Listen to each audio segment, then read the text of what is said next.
Today,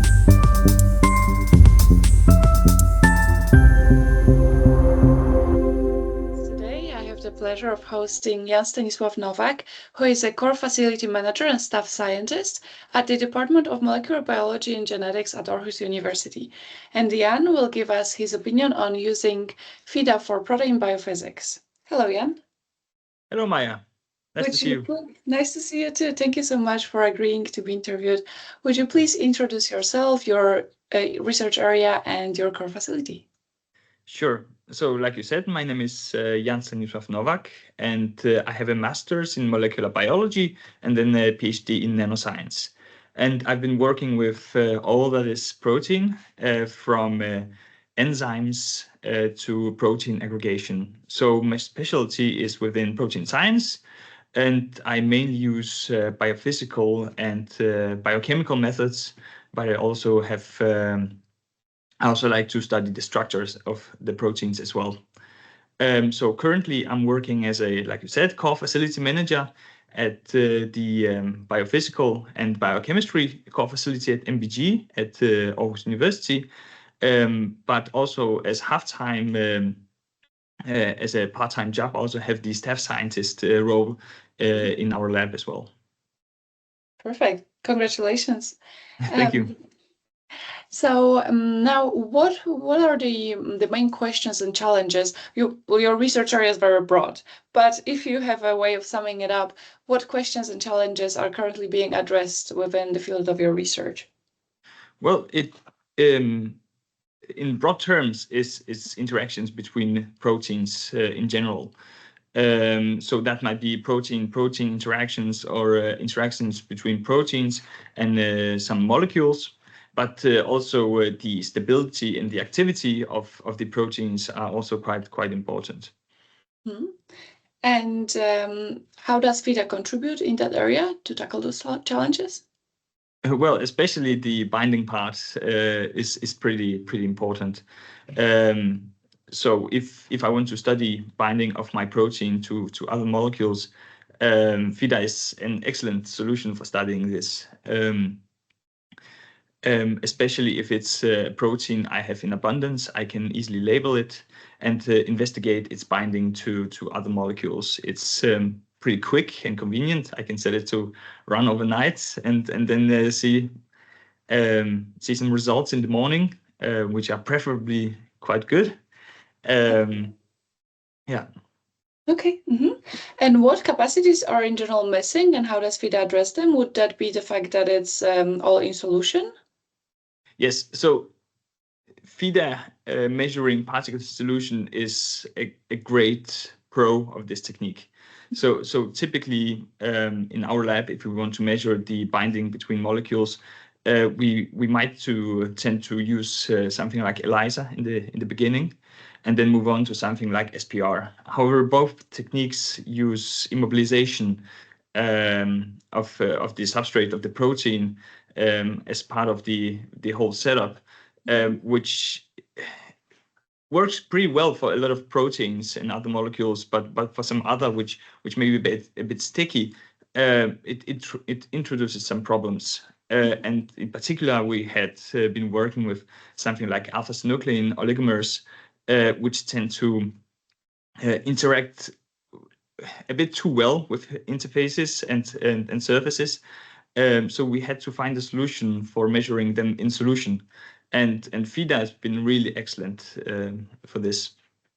Okay, wonderful. It's interesting that you mentioned the general landscape of other techniques. So in light of all the other technologies in use, how do you think FIDA fits in the landscape? So for me, it's the perfect complementary technique because it has a broad spectrum of uses. So we have other techniques where we can confirm the size of the molecule, something like mass spectrometry. However, it has a cutoff value of 30 kilodalton. So anything too small, and we can't see it. Also, it requires quite pure solution, which FIDA is not strictly. It's not strictly necessary to have pure samples for FIDA. So I like to think about FIDA as like the perfect body for basically all of my experiments, since it's in solution and you can basically see sub-nanometer particles and up to 1,000 nanometers. You have this very universal broad range. One of the cons for the technique, you might say, is that it requires for you to label your protein or have a small molecule which is fluorescent. However, you guys already caught up to this and developed some other label-free approaches for this. Yeah, and you find them useful. Oh yes, definitely. Perfect. That's good to hear. So could you tell us more on how does the data obtained with FIDA contribute to the studies you are or were performing? Yes, so I mentioned alpha-synuclein oligomers before, and we recently published a paper in our lab where we developed a quite long list of antibodies targeted against a certain alpha-synuclein species. And we first approached the binding of antibodies to the oligomers by something like ELISA.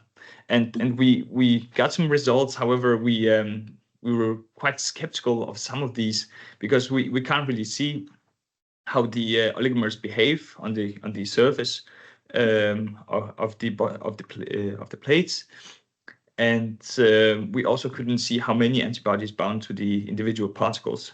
And we, as any other researchers do, we approach other techniques for doing that, and we simply didn't have luck with SBR because the oligomers behaved strangely.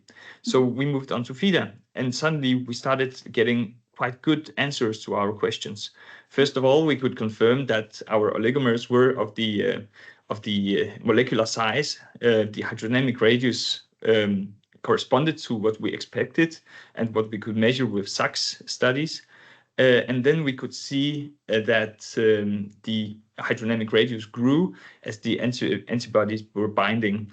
And that was within the expected size difference of what you would expect from antibody binding.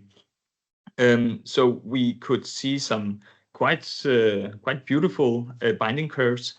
And not only that, we could see that the sizes were as expected. And that's a very nice quality control of your experiments. Yeah, okay, wonderful. If you mentioned quality control and earlier mentioned aggregation, I wonder if you also use FIDA for that. Yes, of course, that's like a lucky consequence of using this technique because if I could see during my experiments that I saw some spikes on my curves, then I would immediately think that something is going on. Either my sample is impure or there is some aggregation going on. Also, I've actually tested. I used FIDA for studying oligomerization of an enzyme. I had some problems of actually determining the oligomeric state of one of my enzymes. And I used FIDA for that. And I actually also found out that the enzyme aggregates a bit too fast. And I could see that I had to tighten up my whole protocol of handling this enzyme because FIDA made me realize, okay, this protein is really unstable.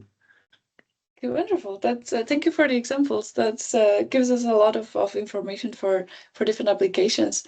My other question would be, because you mentioned different things, so I wonder what would be the thing that you would miss the most if FIDA was now removed from your facility?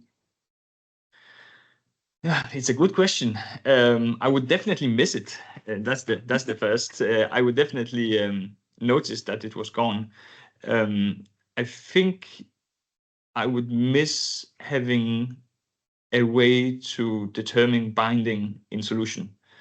That would be it's of course our main use of the instruments, so that's what I would miss the most.